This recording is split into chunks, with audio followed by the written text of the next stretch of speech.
Hi guys, welcome to this page of the notes, and again what we're doing is we are working on graphing radical inequalities, or inequalities that have a radical symbol in them. In this case it's a square root. So let's just jump right into it. We've already done one of these together. We'll work through this one pretty quick. In fact, hopefully you're coming back to just check and see if your answer matches what I get. The first thing we're going to do is graph the related function, ignore the inequality. So I'm going to graph y equals the square root of x plus 1.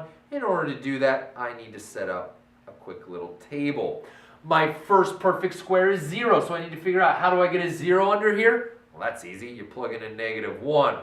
If I plug in a -1, -1 plus 1 is 0. The square root of 0 is 0, right? Let's go ahead and do the next one. My next perfect square is a +1. Well, how do I get a +1 under here?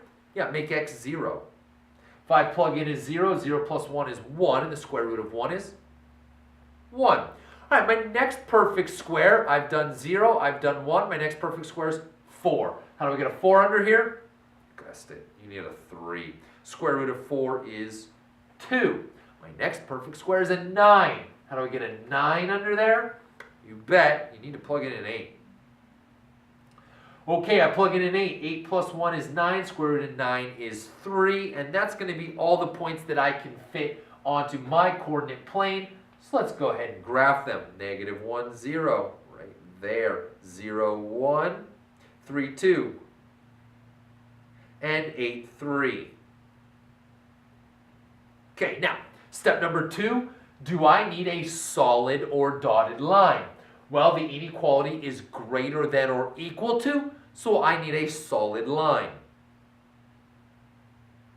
I am also, at this point, going to divide my graph into the two regions. The region under the graph of the inequality, the region above or outside the graph. I do that by just dropping a line, make it a dotted line, straight down from my starting point. Drop that line straight down from your starting point, so you now have it split into two regions. You'll either be shading underneath of the graph or shading outside of the graph, and we just need to figure out which one.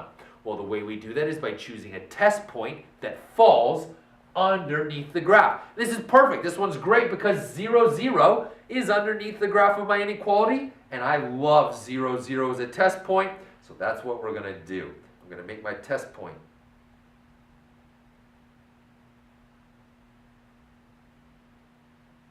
Again, the only reason you couldn't pick 0, 0 is if your graph goes through the point 0, 0, but mine doesn't. So I'm going to use 0, 0. And remember, my inequality was y greater than or equal to the square root of x plus 1. All right, so now I just plug in 0, 0. X is 0, y is 0, and we see what happens.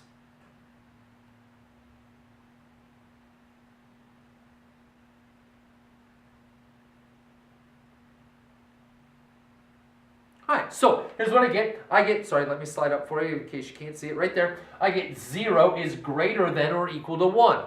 Is that a true statement? No, that is a false statement.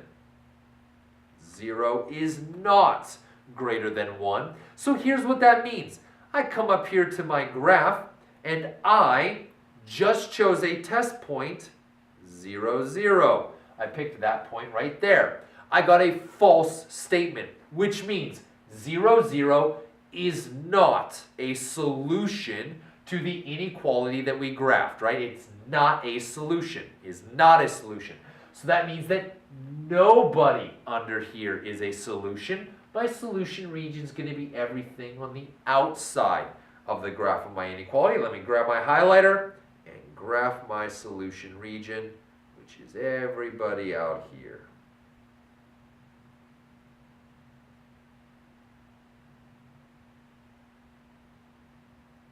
And we shade all that in. I don't know how long this is going to take. You can probably do the shading there on your own. I'll shade it just because it looks pretty. There we go. Shade, shade, shade, shade. Shade in all this stuff. Lots of shading.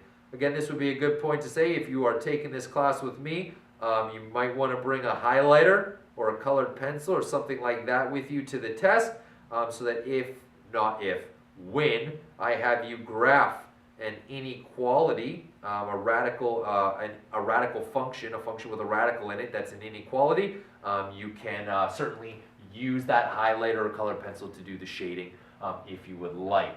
Okay guys, that finishes off actually section 3 here of chapter 6. At this point you should be very comfortable with graphing both radical functions and radical inequalities, and that means being able to shade. Again, work smarter, not harder. Be able to eliminate the values that don't exclude values from the domain that give you a negative radicand. And then, of course, when it comes to shading, be able to choose the appropriate test point and figure out where the shading goes or not. Thanks so much for joining me for this set of videos. I really enjoyed graphing with you guys. I'll see you next time.